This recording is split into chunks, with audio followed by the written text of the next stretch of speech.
Bismillahirrahmanirrahim. Assalamualaikum warahmatullahi wabarakatuh. Syukur alhamdulillah kita bisa berjumpa lagi di channel ini.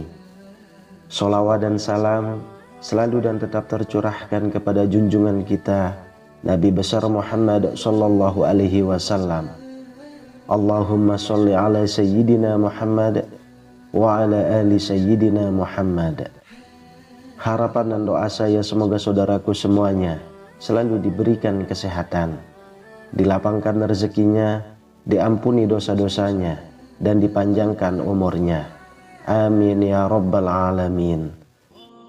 Sahabat beriman yang dirahmati Allah, kita semua tahu rezeki setiap manusia pada dasarnya sudah Allah berikan sesuai dengan kebutuhannya, dan semuanya Allah sudah tetapkan jumlahnya. Ada yang cukup, ada yang kurang, dan ada yang Allah lebihkan. Semua itu semata-mata hanyalah ujian keimanan.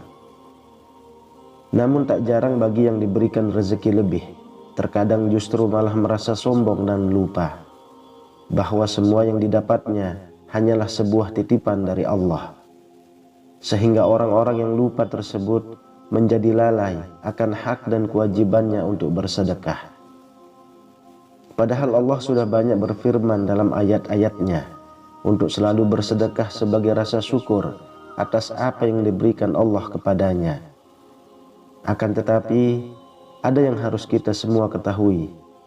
Meskipun banyak yang mau bersedekah, namun tidak mendapatkan pahala dari sedekah itu sendiri, karena kesalahan atau ketidaktahuan tentang fadilah dari bersedekah. Lalu apa saja kesalahan yang sering dikerjakan dalam bersedekah tapi jarang kita sadari? Yang pertama adalah mencari pujian dari orang lain. Hal ini mungkin masih banyak ditemukan pada masyarakat kita, yakni bersedekah tapi dengan niat pamrih kepada orang lain. Misalnya adalah supaya mendapat pujian, supaya kita terlihat baik dan lain sebagainya. Apabila niat kita bersedekah hanya untuk mencari pujian orang lain, maka kita tidak akan mendapatkan pahala dari sedekah itu. Rasulullah Shallallahu Alaihi Wasallam pernah bersabda, berikutnya yang diadili adalah orang yang diberi kelapangan rezeki dan berbagai macam harta benda, diperlihatkan kepadanya kenikmatan-kenikmatan yang telah diterimanya. Ia pun mengakuinya. Allah bertanya, apa yang engkau telah lakukan dengan nikmat-nikmat itu? Dia menjawab, aku tidak pernah meninggalkan sedekah dan infak pada jalan yang engkau cintai. Aku melakukannya semata-mata karena engkau. Allah berkata, engkau berbuat yang demikian itu supaya dikatakan seorang dermawan, dan memang yang begitulah yang dikatakan tentang dirimu. Kemudian diperintahkan malaikat agar menyeretnya dan melemparkannya ke dalam neraka. Hadis riwayat Muslim. Dari hadis tersebut sudah jelas dikatakan bahwa orang-orang yang bersedekah hanya untuk mendapat pujian dari orang lain dan bukan karena ingin mencari ridho dari Allah, maka orang tersebut akan diseret dan dilempar oleh malaikat ke neraka.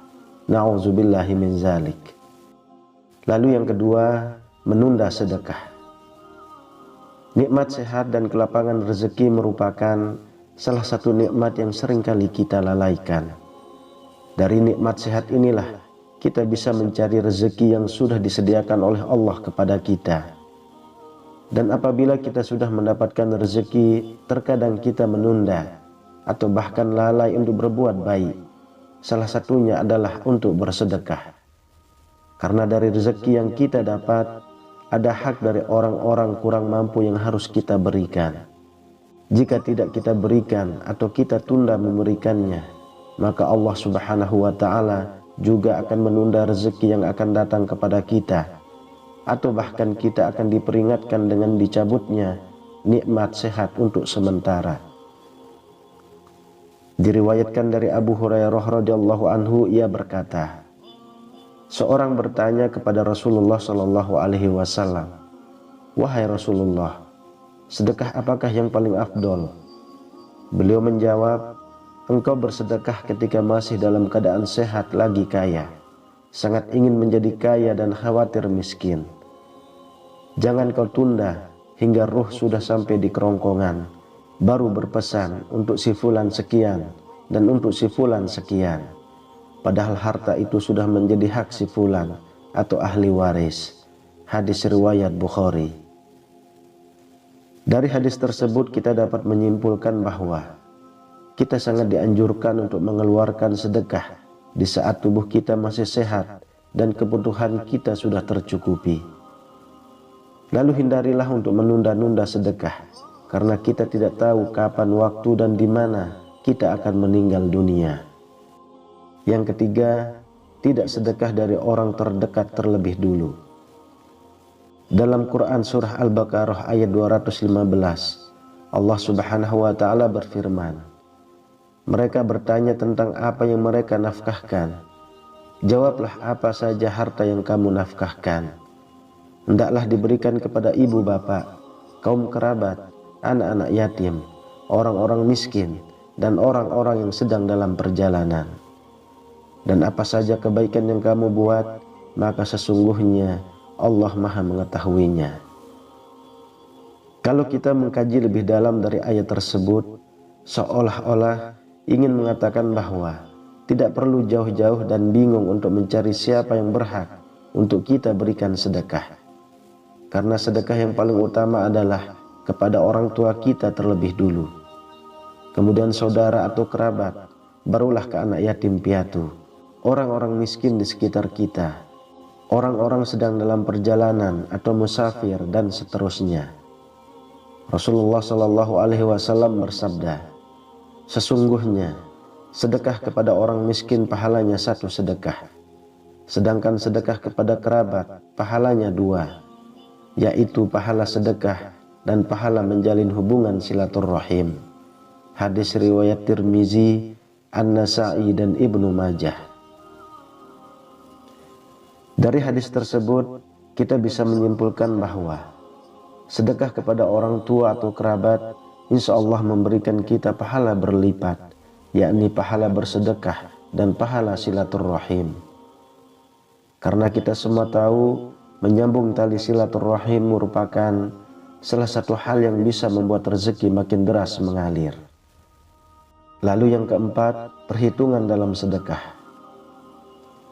Ketika berbelanja kebutuhan sehari-hari, kita pasti akan mempertimbangkan berapa uang yang akan kita keluarkan untuk berbelanja dengan jumlah uang yang kita miliki.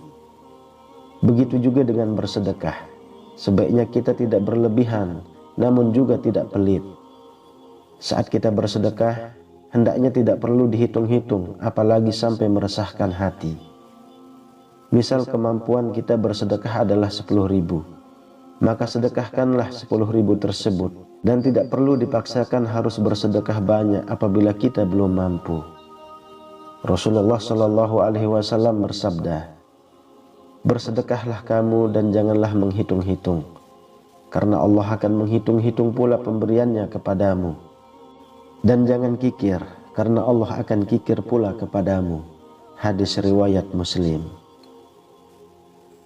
Dari hadis tersebut bisa kita simpulkan bahwa apabila kita bersedekah tanpa menghitung, maka insya Allah juga akan mengganti tanpa hitung-hitungan kepada kita. Yang artinya balasan bagi orang yang bersedekah karena Allah pasti akan Allah lipat gandakan pemberiannya. Namun apabila kita kikir atau pelit, maka Allah pun akan kikir kepada kita. Kemudian yang kelima, mengungkit sedekah. Salah satu kebiasaan buruk orang yang bersedekah adalah mengungkit kembali kebaikan bersedekahnya. Orang tersebut merasa berjasa atas pemberian yang dilakukannya kepada orang lain. Dan jika suatu hari terjadi konflik dengan orang yang pernah diberikan sedekah, maka pemberi sedekah akan mulai mengungkit-ungkit kebaikannya, seolah-olah jika tidak karena bantuannya, maka orang yang diberikan sedekah tersebut tidak bisa apa-apa. Padahal sikap mengungkit-ungkit sedekah merupakan salah satu sikap yang dibenci oleh Allah. Hal ini sebagaimana yang sudah Allah jelaskan dalam Quran surah Al-Baqarah ayat 264. Hai orang-orang yang beriman, janganlah kamu menghilangkan pahala sedekahmu dengan menyebut-nyebutnya dan menyakiti perasaan si penerima. Dari ayat tersebut sudah jelas dikatakan bahwa kita sangat tidak dianjurkan untuk mengungkit-ungkit sedekah yang sudah kita berikan kepada orang lain. Karena dengan mengungkit-ungkit sedekah yang pernah diberikan akan membuat si penerima menjadi sakit hatinya. Kemudian yang terjadi adalah putusnya tali silaturahim antar sesama muslim. Padahal kita semua tahu siapapun yang memutus tali silaturahim kepada sesama muslim, maka Allah Subhanahu wa ta'ala juga akan mempersulitnya dalam mendapatkan rezeki. Oleh sebab itu, ada baiknya sikap mengungkit-ungkit sedekah ini dihindari, karena jika berlanjut, maka kita tidak akan mendapatkan pahala dari sedekah itu sendiri. Semoga Allah Subhanahu wa ta'ala selalu menjauhkan kita dari segala sifat dan sikap yang tercela. Amin ya rabbal alamin. Wallahu a'lam bishawab. Demikian yang bisa saya bagikan, semoga bermanfaat untuk kita semua. Assalamualaikum warahmatullahi wabarakatuh.